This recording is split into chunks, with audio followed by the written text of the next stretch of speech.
How's it going, guys and geeks? Welcome to the Geekritique show. My name is Dakota.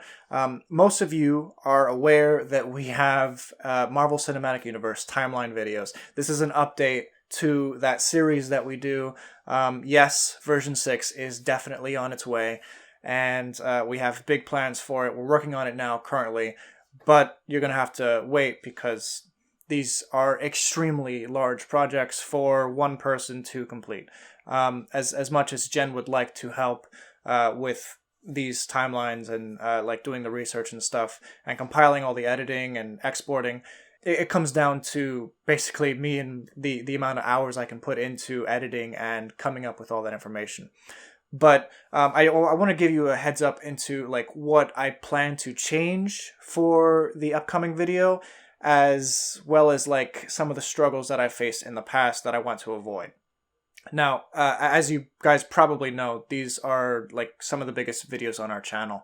I think version 4 has more than 600,000 views, which is the most viewed content on our channel, period. By a large margin, by hundreds of thousands of views. And sadly, version 5 didn't even get like 20% of that. I think it just broke 50,000 views. I'm not entirely sure why the updated version didn't do as well. I have a few theories. I know that the thumbnail for that video wasn't super striking. To this day, it's one of my least favorite thumbnails that I've done for a bigger project like that. I do spend a lot of time on the thumbnails, as you can probably tell for the most part. Versions 3 and 4 both have thumbnails that I'm like so proud of. Those took me like 2 days worth of work in and of themselves. And I'm so proud of the way those came out. Those still hold up as some of my favorite thumbnails that I've created. And I want to do something similar, but different for version 5. It'll still look like one of our videos, obviously, but I want it to look better than the version 5 thing. I think it just looked too messy. It was based on the Ant-Man and the Wasp promotion. Honestly, that wasn't a very good promotional campaign to like base this video off of. Those posters aren't nearly as striking as some of the other posters that they've done for previous films. Like the Thor Ragnarok like character posters looked amazing, and that worked really well for version 3. And some of the promotional art for Black Panther worked really well for version 4. Some of the stuff that's coming in for Captain Marvel is looking really, really cool, and I have some really cool ideas as far as that goes, basically. But we do have big changes coming to the format of this series, and you can start to see some of those changes in our latest timeline video. Not an MCU timeline, but a DC Extended Universe timeline video that we did. We released it early January. And everyone who saw it, which isn't very many, seemed to really like it. They seemed to really enjoy the deep dive into each of the films. And basically what I had to do to achieve that level of depth was basically to just rewatch all the films frame by frame and zoom in on any possible thing that could tell me a date, basically.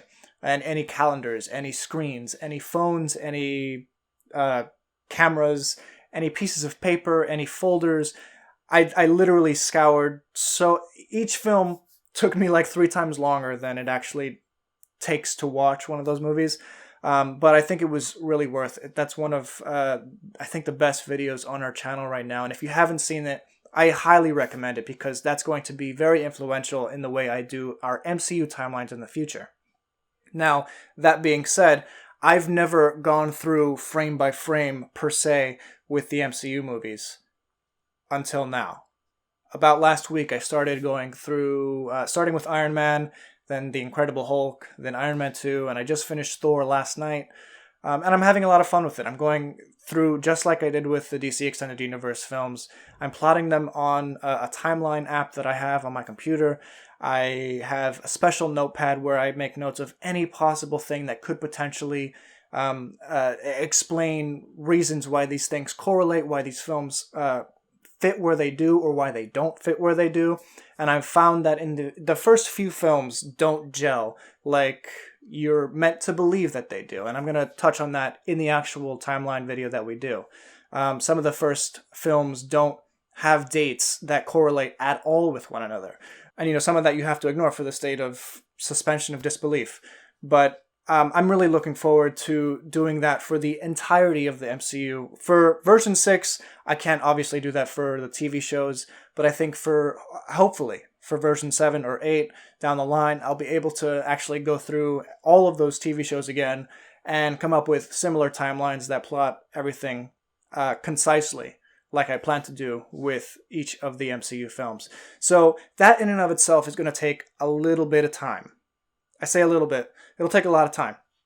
Then there's the actual process of creating the content. And writing it really isn't an issue. It probably takes me a day or two to finish a script that big. But with the amount of editing and the amount of individual videos that you see playing in the background on our typical MCU timeline video, some things have to change because it's gotten so hectic. I thought version 4 was difficult to export. It took me nearly 12 hours. Well, version 5, it literally... Okay, so I was up late that night working. The last night I was almost done with editing this huge timeline project for version 5. I hit it to export, hoping that it would be done in the morning. Usually videos that are 4K, they take a couple hours. Maybe 4, 5 max. It wasn't done when I was getting up and getting ready to go to work. So I went to work. I came back home. Still wasn't done. It was mostly done. It didn't actually finish editing until like the time I usually get ready for bed, which was about 22 hours after I had started the export process. And that has a lot to do with the amount of content being played at the same time on screen. For those videos, that's over 50 1080p little videos playing on the same screen. We have to do something different for version 6. I still want that layout, but it's just not a feasible thing for me to continue doing down the line because my computer's going to die. Like, I'm going to self-destruct my computer. Now, that said, I did do all of that with 8 gigabytes of RAM. I've recently upgraded to 32 gigabytes of RAM, and I'm hoping that fixes a portion of the problem. I don't think it'll fix all of it. But I think to future-proof the MCU timelines, to be able to keep them growing, because it looks like the MCU isn't going to stop anytime soon, I really need to figure out a better system to have everything either on screen or maybe folded up screen as more projects get added down the line. So basically, like, the whole chart seems to shift without everything getting so small that you can't even distinguish one another. And that's a problem I've been facing too, just figuring out how to do that. Believe it or not, there's a lot of math involved getting all of those frames to look and be placed exactly where they need to be. And I'm not very good at math. So it takes a lot of time right there too. But overall, I want you guys to know that I am working very hard on version 6. This is a project I am very passionate about. I hope it does much better than version 5 did. But we'll see. I mean, it depends on how much you guys like it. If you guys actually hit the like button, because that pushes it out to potentially more screens. And if you comment and share it with others. And if you guys do that, that's awesome. If you don't do it, it's totally okay. I just hope you like the content at the end of the day. I'm actually live tweeting the updates to the timeline on Twitter. So if you want to check out where I'm at, what I'm placing on the timeline, what I'm putting in my notes, I'm freely giving that to the internet to like dissect and decode. But if you want to check that out, please follow me on Twitter and you can see more there. You can converse with me there. If you want to check out our Patreon page, that really helps out, at the end of the month when we got to pay the bills. That really does help and go a long way, guys. And I thank everyone who is partnered with us on Patreon or helping us buying merch, whatever. We do have new merch planned for an MCU timeline potentially, and I'm really excited about that. Shouldn't have said that because now I have to do it. Oh, God. Thanks so much for watching, guys. If you like this video, please be sure to give it a thumbs up and, comment your thoughts. If you have any problems with the timeline that we already have up in version 5, if you want to help us update it with any information that you could potentially have on maybe some of the new shows that have come out, please let us know. And we'll be sure to, obviously we're going to read the comments, we're going to comment back to you, and we're going to try to figure out the best possible placement to watch each of the shows and films chronologically. And that's ultimately what this project is about at the end of the day. And I hope you guys enjoy it. I'm enjoying my rewatch of the MCU currently, and I hope you can enjoy the content that we push through at the end of the day. So thank you guys so much for watching again. If you want to check out our DC Extended Universe timeline video to get a better grasp of what we plan to do with our MCU timelines going forward, please be sure to check out that video right there. Again, guys, subscribe if you haven't already. It really means a lot to us. We're so close to 25,000.